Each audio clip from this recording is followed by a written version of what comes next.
Somos Red de Noticias contándote un hecho histórico para la medicina paraguaya. Finalmente se concretó ayer. Tras la aparición de un donante compatible, se realizó el primer trasplante hepático en Paraguay en el Hospital de Clínicas. La joven Nancy Carolina, quien recibió el órgano, evoluciona favorablemente.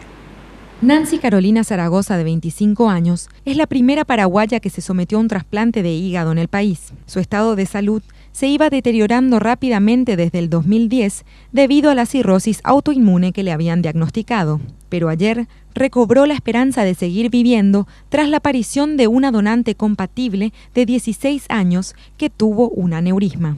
El trasplante duró 8 horas y se realizó mediante un equipo multidisciplinario liderado por el especialista Nelson Arellano, quien vive en Francia. Él realiza aproximadamente 90 trasplantes de hígado al año. Tenemos ya que pensar en grande, evitar que nuestros conciudadanos tengan que perder su nacionalidad para poder llegar a tener un trasplante hepático en otros países. Hace 2 años se empezó el proceso de capacitación de los profesionales terapistas, homoterapistas, infectólogos y cirujanos. Este será el único equipo que realice trasplantes hepáticos, que son los más complejos. Técnicamente es exigente, por un lado.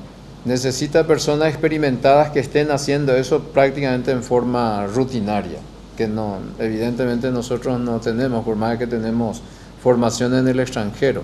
Por otro lado, lo que dijo el señor decano y el ministro, la infraestructura hospitalaria debe estar en el mejor nivel y se necesita una serie de especialidades muy importantes, anestesistas, cirujanos, hepatólogos, hemoterapia, terapistas. Es decir, hay una conjunción muy importante de especialistas que deben afinar su preparación en base a un protocolo. En el mismo día se realizó un trasplante renal y otro de córnea, todos gracias a la persona que donó sus órganos. Se ha sacado mucho provecho y se ha dado mucha vida con esto. Entonces, instar a la población que donar es volver a generar vida y no tengan miedo de donar.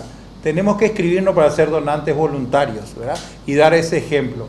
El trasplante tuvo un costo para el Ministerio de Salud de 200.000 millones de guaraníes, por lo que deberán contar con un mejor presupuesto para poder beneficiar a más pacientes. Actualmente, unas 30 personas se encuentran en lista de espera.